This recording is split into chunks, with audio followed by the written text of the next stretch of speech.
Everyone, and welcome to today's webinar brought to you by the Canadian Professional Sales Association. Today's webinar will focus on rethinking sales, how to attract new leads with social selling. Please note that you will be able to ask all questions at the end of the session using the chat function. We'll try our best to answer all questions within our allotted time. Upon registration for this webinar, you gained access to our CPSA exclusive social selling infographic called How to Implement Social Selling Effectively. We hope you find this tool useful, and if you haven't received it yet via email, it is also available as a handout in this webinar.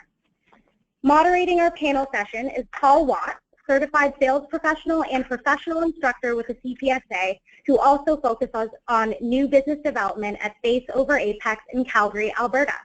Now, without further ado, I'll hand it over to Paul to start. Okay, great. Thank you very much, Rupalyn. Hi there, everyone. My name is Paul Watts, as Rupalyn said. I am a sales trainer with the Canadian Professional Sales Association. For those of you that hadn't heard of the CPSA before this event, the Canadian Professional Sales Association is the largest sales organization in Canada. We have over 20,000 members now, stretching across all of Canada. The CPSA as an organization works to enhance the effectiveness, the efficiency, and the professionalism of the sales community. I guess if we could just move to the next slide, please, Rupalyn. So today, social selling, what is it? The rise of social media platforms like Facebook, LinkedIn, Twitter, YouTube have changed the way that we communicate with one another and the way we communicate with the world. This has impacted on the sales industry, and it's created an unlevel playing field between sales professionals who embrace social media as part of their disciplined sales process and those who do not. I'd like to take this opportunity to welcome you to CPSA's webinar, Rethinking Sales, where we will be discussing with our panel of experts the evolution of social selling, how you can use social selling to build relationships, generate leads, and which social media platforms you should be focused on. I'm very excited to be moderating this webinar, and I'd like to start by introducing you to our panel of experts. Our first panelist is Melanie Dodaro. Melanie is the international #1 best-selling author of the LinkedIn Code, and she's also the CEO of Top Dog Social Media. Melanie, welcome, and thank you for joining us today. So much. Our next panelist is Kurt Shaver. Now, Kurt, unfortunately, was not able to join us via video link, but Kurt Shaver is the creator of the Social Selling Bootcamp, and he's also the founder of the Sales Foundry. Kurt, welcome, and thank you for joining us today. Hey, Paul. Looking forward to this talk. Excellent. Thank you, Kurt. Our next panelist is Jill Rowley. Jill is a world-renowned social selling evangelist. She's an advisor to HubSpot, and she's a proud member of the Forbes Top 30 Social Selling Influencers. Jill's, in fact, #3 on that list. So, Jill, welcome, and thank you for joining us today. Our next panelist is Dave Stein. Dave is the author of Beyond the Sales Process. He's a sales strategist. He's a social seller, and Dave, too, is in Forbes' Top 30 Social Selling Influencers. Dave is #22 on that list. Dave, thanks welcome. for having me. Well, thank you, Dave. And then finally, we have Julio Viscovich. Julio is a social selling author. He's a keynote speaker, and he, too, is a proud member of the Forbes Top 30 Social Selling Influencers. Julio is #25 on that list. Julio, welcome. Thanks for having me, Paul. No problem. And before we start the question section of this webinar, if any of you would like to tweet about today's webinar, please use the hashtag #RethinkingSales. Now, in order for us to make this webinar as effective as possible, we've asked a large cross-section of our members, what would you like to know about social selling? The list of questions we got back was vast. However, there were a number of questions that kept coming up time and time again. So we've chosen the top 4 of those questions to pose to our panel of experts. Also, as the webinar is going along, you can chat in your questions, and we will get to those at the end if we have time. So let's get started. question one, this question kept coming up, and that was, I use LinkedIn every day. Why am I not getting any business leads? I'm going to pose that question first, please, to Julio. Sure. It's interesting because anytime I hear that, somebody might not be having success on LinkedIn, it really comes down to how are you using it. First of all, it starts with your presence, right? Do you have a buyer-driven persona to start, or is it recruiter-driven? That's going to really, determine on who's going to click on your profile and see you on a daily basis. And then secondly, are you using it the right way? Are you actually actively searching, using advanced functionality to find those leads that you're currently not connecting with today? And lastly, when you do connect with them, do you have a strategy, a process going beyond that? What piece of content are you going to follow up with? Thinking about those types of things, I think, are going to go a long way if you're somebody who isn't finding value in LinkedIn today. Fantastic. That's great. Thank you very much, Julio. Melanie, when your clients ask you this question, how do you respond? This is obviously a very common question that comes up, and one of the things that I always say is, when you're using LinkedIn, are you just collecting connections or are you building relationships? And in most cases, people are just collecting connections. They're connecting with people that maybe they meet at different events, or people connect with them and they accept it, and they do nothing. And it just ends there. So they've got this big list of connections and nothing's happening. So what I always talk about, and Julio touched on this, using the advanced search functionality, looking for your ideal prospects, reaching out to them with a personalized connection request, following that up when they accept with what I call, and this is just my language that I use in my book, a welcome message saying, hey, thanks so much for connecting with me, giving them something of value, starting a dialogue with them, and continuing that dialogue. Don't just end right there. Talk about a four-step process from the initial connection request that's of course personalized with the welcome message that follows. A week later, touch base with them again, maybe find something else that you can add value to for their business.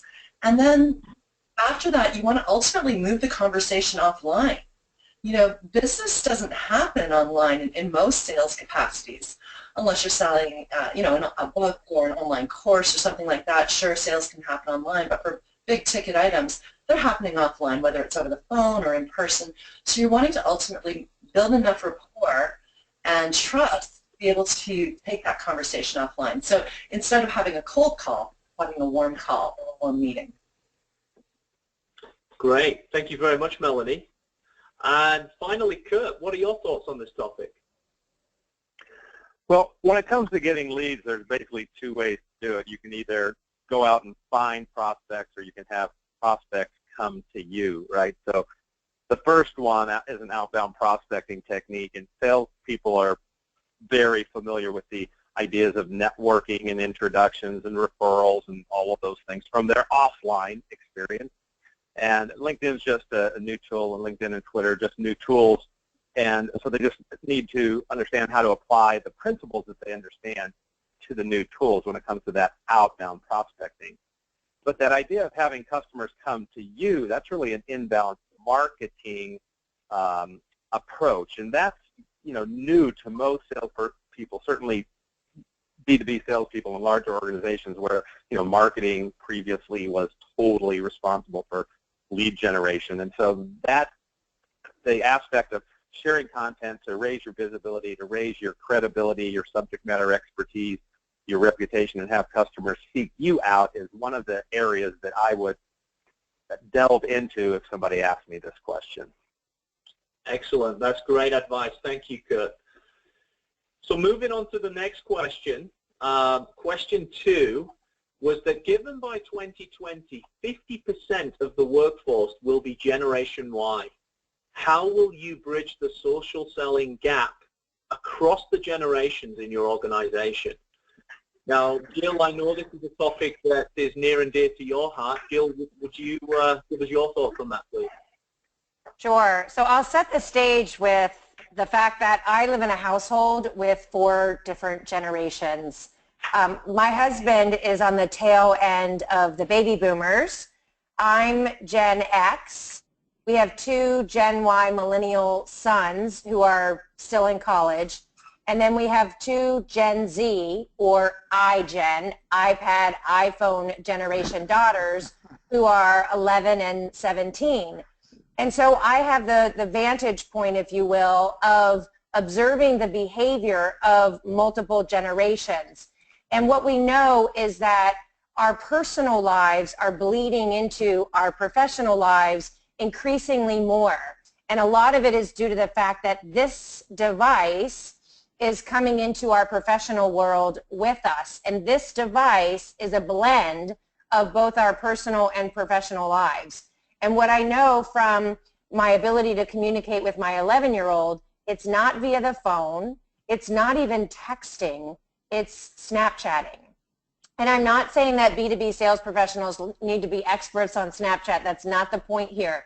The point is that the workforce now, the primary generation, the biggest generation in the world's workforce today is the millennial generation. They're much more digital native and savvy than Dave Stein or myself and Kurt Shaver, and probably all of us panelists, in fact. And they're born social mobile, right? I say, in my husband's generation, collaboration was called cheating, and you got expelled for it. And today, it is all about collaboration. And so from a preparing the workforce, what I find is that the younger generation, they get social, they get technology, they get data, they get applications, they get it. But they need a bit of coaching and development on business acumen, on looking at things through the eyes of their customer, on learning how to be interesting by being interested in their customers. And then on the other flip side, the older generation, my husband, he still brings me coffee in bed in the morning, God bless him, but he comes back to bed with the Wall Street Journal. And he's like, Dave, I think this resembles you. And then I'm there in bed, like scrolling through my iPad and my iPhone, clicking share, clicking like, commenting, and everything that I do is actually living out loud on the web, because what I want to do is I want to be visible and I want to be valuable. And on the Wall Street Journal is not visible and valuable. So I think I've taken enough time to address this question and hopefully provoked enough interest. I wrote an article about the 55-year-old white guy who spends more time on the golf course and at expensive steak dinners, who's leading the sales organizations today that is having difficulty transforming into a digital and social environment. You can check that out on my LinkedIn profile. Fantastic. Thank you very much, Jill. Jill, just before I move on to Dave with the same question, could I just ask you, please, just to do that sound effect one more time? That's wonderful. Thank you, Jill. Absolutely. Dave, what are your thoughts on this topic? How do we bridge that social selling gap across the generations in our organizations? Well, first, Jill, that was brilliant. And secondly, just for everybody's information, especially Jill's, I haven't touched the newspaper or a real book in probably 8 years. So I've been quite accustomed now to the whole idea of digital. My clients are bridging the gap. Some of them are moving more quickly than others. Jill said, she used the term digitally native. So the Gen Yers are already digitally native. The challenge is often those of us who are older, who didn't grow up with iPhones or computers on our desks or things like that. The Generation Yers I find can tend to be too informal with customers. Jill mentioned a lack of business savvy. That's one part of it. It's a component of it. But we as guides, as experts, as sales leaders, have to be careful that these Generation Yers who are so adept with these devices and with communication and collaboration don't spread themselves too thin with too many contacts, with too many connections. And we have to also make sure that they have specific targets and objectives in place. You know, as Melanie said before, you know, just building contacts, massive lists of contacts, lion plus, plus, plus, plus, plus. I mean, that doesn't really get you any further toward making your goal. On the other hand, some older salespeople struggle, and they may require the kinds of formal programs delivered by some of the experts on this panel. I personally don't do that, although I have in the past, but we have some fine folks here who can work with some of those older, and I don't mean people in their 80s or 70s or 60s, but the non-generation Yers, people who are still struggling. Yeah, they do email, yeah, they'll do LinkedIn, but much more than that, they're quite uncomfortable with. So we provide them, or at least suggest to provide them, with very specific plans, with tasks, milestones, assignments, with targeted numbers of connections, with specific messaging, postings that they have to do, groups that they have to first monitor and then participate in. And then we'll often suggest lunch and learns where the younger, the Gen Yers will give examples of how they've made connections and nurtured those connections and potentially converted those into sales, where the folks who are a bit older, I like to think of it as them having more wisdom and experience rather than being older, but they can become familiar with it, fingers on keyboards or fingers on devices, and really get to understand.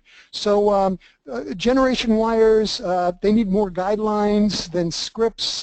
They need warnings about the risks and rewards. They need to be often provided with content. And the bottom line here for anybody who's trying to bridge that gap, and this is the piece of advice I most often give my clients, is monitor what's going on very carefully and measure, because the day will come when someone will ask you for an ROI on all this effort, and that's something you want to be able to come back with rather quickly. That's great advice. Thank you very much, Jill, and thank you, Dave. So moving on to the next question that we got from our members was, can you effectively implement social selling without leadership buy-in? And then it's a two-part question. So the second part was, how do you gain that leadership buy-in? So I'm going to go back to Jill with this one, please, if I can. Jill, can you effectively implement social selling without leadership buy-in?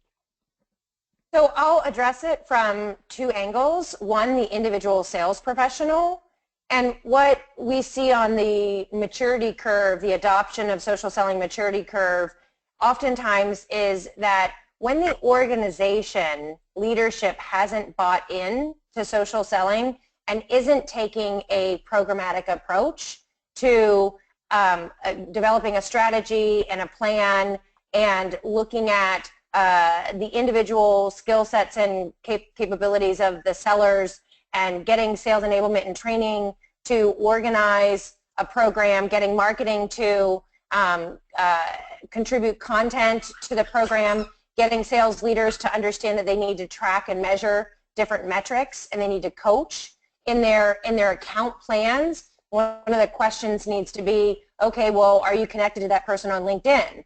Who else is connected to that individual on LinkedIn? Is that VP of sales connected to any of our existing customers so that you can reference, well, you know, Bob from ABC company uses our product. So if at an organizational level there's not a programmatic approach, and from that perspective there's some really great research on that from Forrester and CSO Insights on how to develop a programmatic approach to digital and social selling.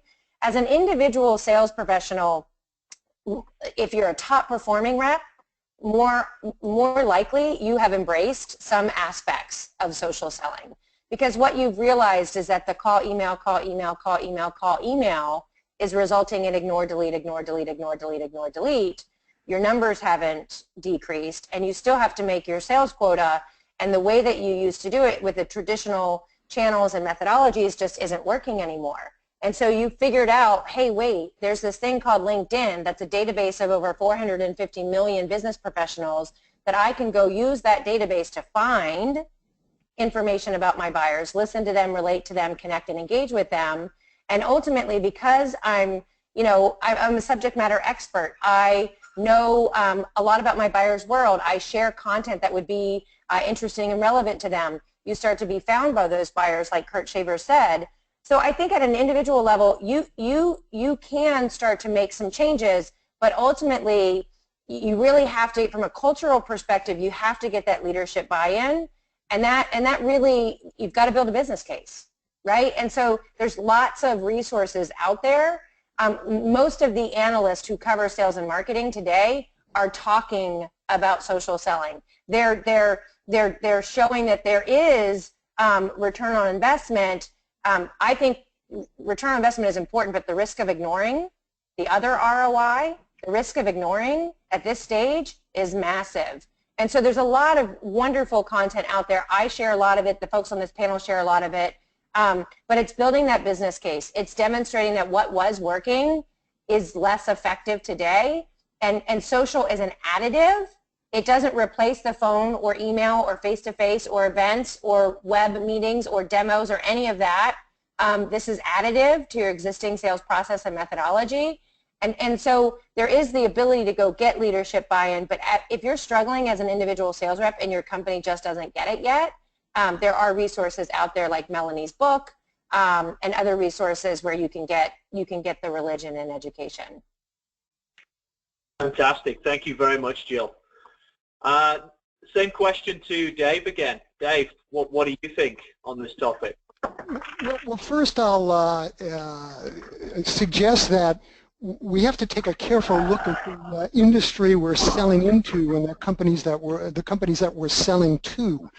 In Beyond the Sales Process, which is my most recent book, Steve Anderson, my co-author, and I featured 9 world-class companies, each of whom brought a customer to some significantly in-depth case studies. So we have 9 case studies, 5 pages each, and these companies shared an awful lot. And without getting into stuff that we shouldn't be talking about on social media, on the air, I can tell you that I was a bit surprised with not how little, but the degree to which some of these amazingly successful selling companies are not leveraging social media. So is it our job to get them to do that? Or is it our job to adapt to the way that they buy and make sure that we're meeting their buying requirements, we're aligning our sales process with their buying process, we're meeting the people that we need to meet with and expressing and articulating our value proposition in a way that's most understandable and acceptable to them. So I guess what I'm saying is understand your audience first. So let me get a little more specifically just for a moment about getting leadership buy-in.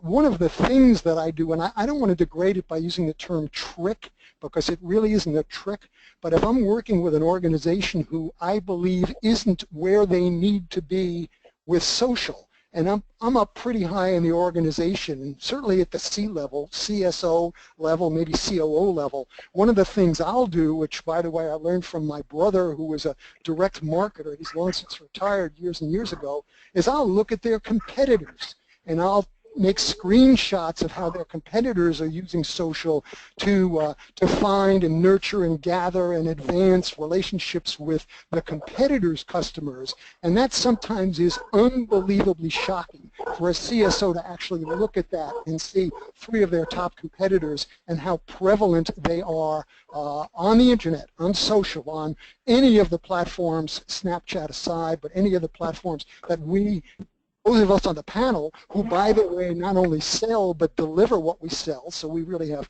2 jobs. But that's one of the ways that we do it. We also like to look at our clients' customers and see whether they buy, whether they do research using social. If they are, great, that's where we should be, and if they're not, then we have to think of some other blend of marketing and selling.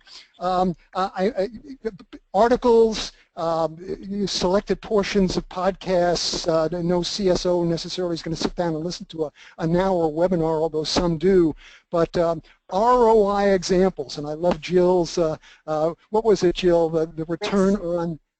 risk of ignoring. Risk of ignoring. Yeah, so I love that, and you know, that's equally as important, if not more so, than the return on investment. But when we're talking to high-level executives, there has to be a business case that has to be made. I guess my final point is a bottom-up approach can work. In other words, if those leaders just don't get it, they're not social, they don't believe in it, they think it's a waste of time, a waste of money, bottom-up approaches can work, but they're risky, they take time, and they can be very, very frustrating. So those are my points. Thanks.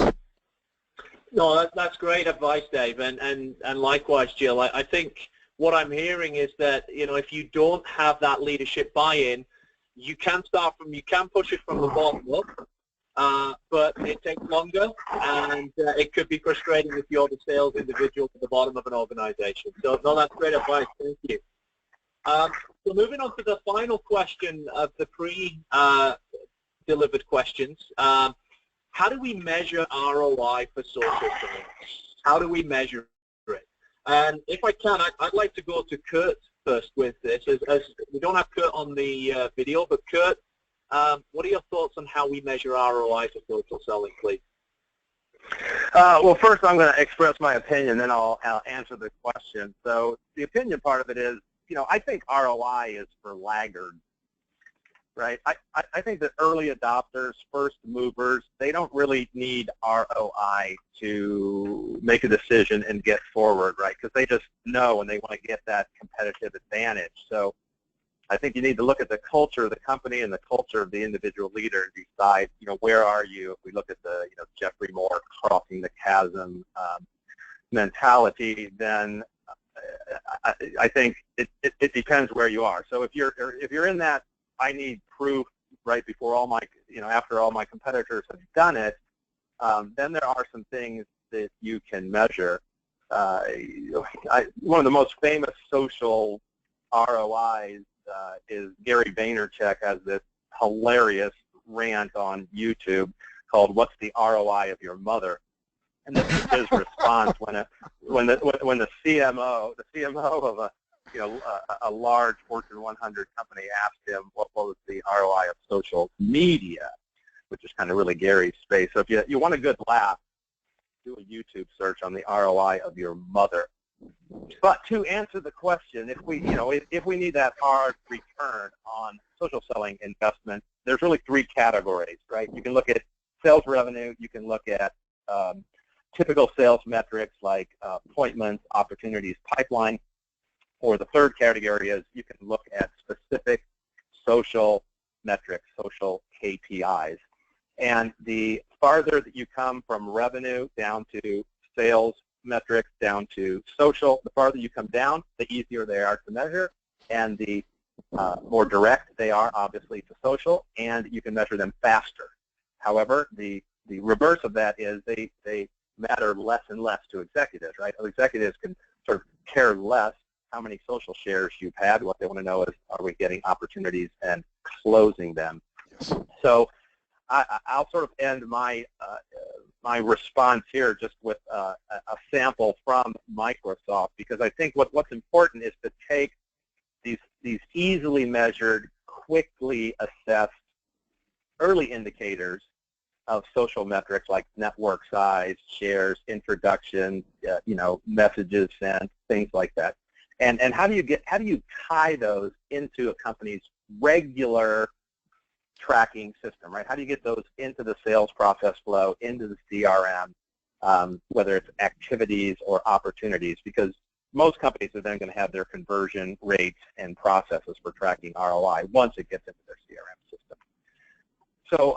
So one statistic came from Microsoft, and a big user of LinkedIn and social selling, and they did an analysis across a big rollout that they had, and they found that they were using the LinkedIn Social Selling Index, which I don't think we've talked about before. It's that measure between 0 and 100 that gauges your social selling, well, at least your LinkedIn profile and activity. It's a metric. It's an index. And so what Microsoft discovered was that for every 10-point increase in a salesperson's SSI, that person was averaging 4.3 more opportunities. So they basically did the study within their own industry, their own company, that mapped these social selling KPIs into their normal sales process, and now they can kind of carry that through and figure out get pretty close to a social selling ROI. Fantastic. That's great. Cool. Thank you, Kurt. Melanie, how would you respond to this question? Well, I mean, I agree with everything that all the panelists have said today, but at the end of the day, when trying to convince a decision maker at a company to embrace social selling, they are looking for the ROI. And so, as are the salespeople, because, you know, one of the things that I found is, you know, when you've got a sales team that has success, that success excites them and motivates them to do more. And so one of the things that I've found, you know, with social selling is the tool that's easiest to measure is LinkedIn. And that's why I tend to focus a lot of time and attention on LinkedIn, because, you know, with Twitter, Twitter's another great tool for building relationships and really working in conjunction with LinkedIn. But at the end of the day, you can start to track how many new connections are you sending on LinkedIn. How many of those are you following a follow-up process, if you're not just collecting connections, if you're actually, you know, moving forward and having dialogue with them afterwards. How many of those result in an appointment, just like you would with cold calling? You know, how many calls do you have to make to actually get an appointment? Same thing with LinkedIn. How many connection requests do you have to send to get somebody to accept? And then from that, how many of those are going to actually move forward with an appointment? And of that, how many are going to move forward with, you know, actually purchasing your product, or maybe it's the proposal stage and so forth. And it's really about tracking those numbers and seeing, you know, in your industry, you know, in your individual, you know, daily life, how many of those are resulting in a sale. And there might be things that you're doing wrong that are making those numbers skewed and very low. It might be the follow-up messages that you're sending that need to be worked on or tweaked. So there's a number of different things that you want to be looking at to figure out, you know, do you have the right process? Do you have the right strategy in place? And when you do, how much of that results in business? And it should be, if it's being done right, much higher percentage than cold calling. And at the end of the day, it's moving those, again, getting rid of the cold calling, not necessarily getting rid of the cold calling, because some company cultures are not going to allow that. But at the end of the day, it's about having warm calls instead of cold calls. And, you know, what Kurt was talking about really kind of, you know, sharing that content and, you know, and I think everybody's really talked about that, adding value, positioning yourself as a trusted advisor or a trusted authority, staying top of mind within your network. Those are all important things. Those are all part of a daily activity, a daily social selling activity. But at the end of the day, it is about measuring that ROI. How many people do you need to reach out to convert ultimately to a client? Great advice. Thank you, Melanie. And then I guess finally, Julio, how do you respond to this question when your clients ask how to measure ROI to social selling? Well, I think it's interesting that you frame the question with Pearson's Law, because anytime you're dealing with salespeople, you should always be aware of Murphy's Law as well, because that could easily creep in. But from a selling and a measurement perspective, I'm going to take a step back and look at it from a couple different ways. One of the first and earliest programs that I was ever a part of working on was with IBM in 2012. And back then, the most advanced form of measurement we were able to tie to that program was REA, Reach Engagement Amplification. So really at that time, they were just trying to figure out, hey, is it worth taking some of our marketing budget and sinking it into this new program that we're going to call social selling? And how are we going to measure that? Well, let's determine whether or not we're getting better turnaround from our individuals or our sales team posting messages versus us sinking money into paid and sponsored ads. Well, fast forward to where we are now, and it's a completely different ballgame. That's not exactly, those are vanity metrics that don't give us much of an ROI. Not something that we're going to take to a C-level individual and think that they're going to sink, you know, 6 figures into a program with reach, engagement, and amplification these days. But I really enjoyed what Melanie said in terms of trying to figure out what your activities are worth online. There's been a few instances where I've actually looked at, okay, what's your average order size, what's your AOV, etc. How many individuals or leads do you need to come in to be able to get, you know, one meeting to one, you know, to one closed one? If you can look at that, you can actually determine what the value or actual dollar value of a potential LinkedIn connection is. And then lastly, when you start to think about measuring sales, social selling as part of a program and taking that programmatic approach, that's when, again, to kind of reference Kurt, how to tie your social activities into your sales funnel or your pipeline. And that's going to require you perhaps maybe having your CRM set up differently in terms of having lead sources in there that you can put in sources from LinkedIn, from Twitter, from social in general. You have to start making those minute changes to be able to measure properly. And if you do them and have the right training, have the right techniques, have the right people, have the right tools, ultimately you're going to be in a position where you can measure ROI. You're able to understand how many opportunities are coming in. Which channel is LinkedIn as an effective channel as a first reach out versus a cold call? And those are some of the metrics you're going to be able to pull if you are aligning your social sales activities with your sales pipeline activities. That's a great answer, Julio, and I really like the way that you tie technology into that answer as well, with the mentioning of CRM systems, and in particular using of lead sources. So thank you very much for that answer, Julio. Okay, everybody, this concludes the pre-selected question segment for the webinar. What we'd like to do now is review some of the questions that we've had chatted in during the course of the webinar. Now, I will stress that we're not going to have time to answer and address everybody's questions that have come in. We have had a number that have come in. But all of our expert panelists have agreed that anyone who is on the webinar today can reach out to them and connect with them on LinkedIn. The only request that the panelists have made is that if you do reach out to them, please customize your LinkedIn connection request. Explain that you were on this webinar today, and explain why you would like to connect with them. Please don't send the generic invite. Use the customized invite. So with that, let's look at some of the questions that we've had chatted in. The first question that I've got here is, which tools would you recommend to help with your day-to-day social selling activities? And if I may, can I pose that question to Dave? Yeah, I just want to make it clear to the audience, if it isn't already, that my other esteemed panelists here are legitimate social selling experts. This is their area of expertise. This is what they do. I'm a social seller, but what I'm selling is not expertise in using social media to sell. I have other products and services that I'm responsible for marketing and selling.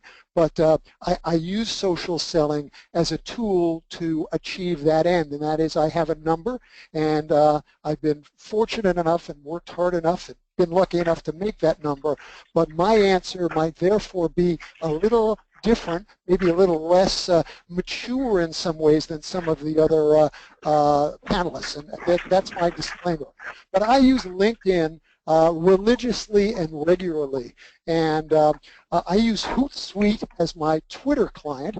I use Community or Community that gives me insight into my Twitter followers and where I should be and who I should be connecting with and who's connected to me, and degrees of activity that I can use to target my limited amount of selling time to make the most out of that. I use Facebook for two reasons. One part of Facebook I use only for friends and family. I don't have any business connections whatsoever. I ran into a problem a couple of years ago. Anybody who wants to connect to me on LinkedIn, I'm happy to share it with you. But I do use Facebook to help market my book. And we have a Beyond the Sales Process Facebook page, and it's been quite effective. So I have, kind of a two modes of Facebook. One mode is stay away from business. It just doesn't work for me. The other mode is let's go there and even spend money, because it does work as far as selling a book is concerned. I must admit that I do follow my clout score. I don't try to do unnatural things to raise it. Sometimes, last week I took off, and it's just sometimes a little frustrating to see, your clout score dwindle a bit, but it does give me a sense of my presence out there and how I am being perceived by the market. And then finally, I'm just going to mention, we talked about this yesterday, but I'm just going to mention a product that I recommend to my clients, although I don't have a need for it myself, and that's lead forensics. And Paul will talk about this in just a minute, but what lead forensics does is it enables a company to see who's been visiting their web page, the domain that's been visiting their web page, not an individual person, but IBM, Oracle, Salesforce.com, Canadian Professional Sales Association, the pages that they hit, how long they stayed on those pages, and with some manipulation and some planning and forethought, it's not too difficult to zero in on a potential set of targeted people who may have been the ones who visited your page. So that's something that, again, I don't use, but I've seen it used quite successfully by a few of my clients. So that's my list. Paul, did you want to say a word about lead forensics? I think you did. Yeah, just because yesterday you and I were talking about this and you mentioned that you use lead forensics. Lead forensics are actually a strategic partner of the Canadian Professional Sales Association. And as such, CPSA members are eligible for a 10% discount on the tool and an extended free 2-week trial of the tool. And there's no credit card needed. So if you want to try that tool out for free, no strings attached, you are welcome to do that. At the end of the webinar, in the follow-up email, we will send everybody a link to the lead forensics tool, and feel free to give that a try.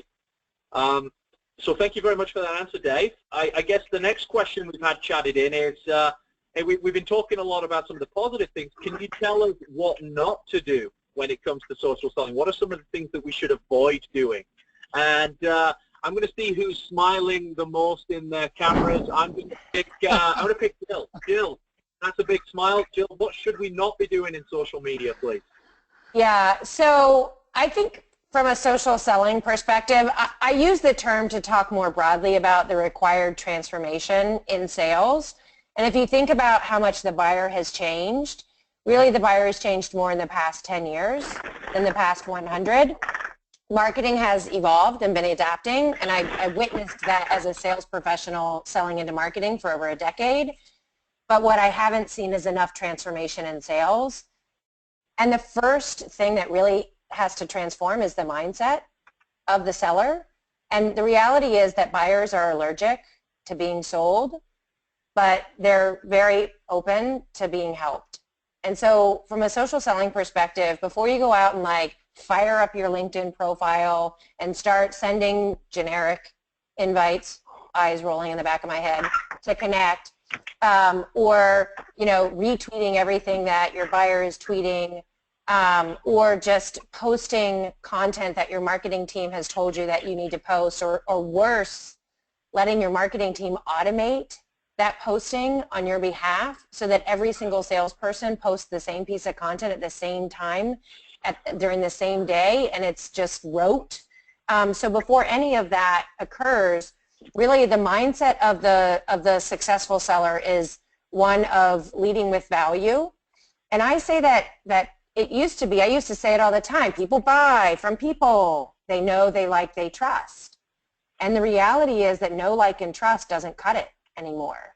It really, there has to be value. And if there's no value, it doesn't matter that I know you, that I like you, and I trust you, I can't buy from you. So the mindset is never circle back, touch base, check in for what you want. If you want to circle back, touch base, check in, you need to do it with a piece of value. So is there an article that you just read that would be relevant to your buyer? And maybe it's on a personal note. Maybe they like, hiking, and you just read this article of this new book about hiking. And so you share that piece of content with your potential buyer. But I want sellers to really think, I'm not taking old school traditional approach and putting it in a new school channel. And I also want sellers to realize that this isn't modern trickery. And if you find out that someone likes the Jets, the New York Jets, and you don't like the Jets, don't send an email pretending like you like the Jets. Like, this is not, again, modern trickery. This is all about authenticity. And so there's a lot to not do, and it's not take old school mindset, old school tricks and tactics and applying them into new school channels. So I'll let the other panelists weigh in as well. Well said. Good. I think that's a great answer, actually, Jill. I don't know that we need anybody else to weigh in on that. I think you covered it. Be authentic, be genuine, and provide value. We just had another question chatted in, and it was, how does lead forensics differ from Google Analytics? So very quickly, just on that one, I'll take that one. Very quickly, the main difference between lead forensics and Google Analytics is lead forensics will actually tell you which companies have been visiting your website. Google Analytics will tell you how many visitors you've had. It will tell you what locations, things like that. It won't actually tell you which company. So that's the main difference between lead forensics and Google Analytics. A next question that we've had chatted in was, can you tell us your biggest success story as it relates to social selling? I'm going to pose that one to Kurt, if I may. Kurt, could you share with us your biggest social selling success story, please? Yeah, well, this was a pretty big one, but I think what makes it most exciting is how easily it came, or what minimal amount of effort. So one of the things that I teach people is that the right underneath your name on your LinkedIn profile is a section called headline, and a lot of people misinterpret that and they just put their title. So it'll say account manager or business development executive or something like that, and they're really missing a great opportunity to brand themselves and attract customers and share their value by not taking advantage of those 120 characters. So I had a client go through a boot camp workshop, and we spent about 10 minutes crafting a new headline with a customer-oriented benefit. And a few months later, he called me up and he said, wow, guess what happened? I just landed a six-figure contract that all started when a prospect that I never even knew existed saw my LinkedIn headline, right? And it was, they happened to be selling customer loyalty programs into a specific industry, and so he had that in his headline. And when the prospect saw it, right, that he could help, that this individual client could help people in this industry, the prospect reached out to him, connected with them, they started a talk. So the bottom line was, from a 10-minute exercise of re-engineering his LinkedIn headline, that started a connection which ended up in a six-figure deal 2 months later. So a six-figure deal just from changing the headline section on LinkedIn? Yeah. Wow. I'll be right back, guys. Well, I have a little work to do. Not just from that. It wasn't just from that. The guy didn't read his headline and send him a contract. He had, he had to do some work in those 2 months. But that's how it started. That was the lead source, was the headline. Wow. Wow. Anybody else on the panel got a success story they'd like to share really quickly before we close out the webinar? Well, I mentioned that I use social media to market and sell other products, sales effectiveness related products. Right now I'm working a lot on helping companies hire the right salespeople. It turns out that the attrition rate is around 40%, which means 4 out of 10 salespeople leave their companies either voluntarily or involuntarily. And so therefore, because of that need, I have been writing a series of posts, putting them up on LinkedIn and on my blog around the whole subject of hiring.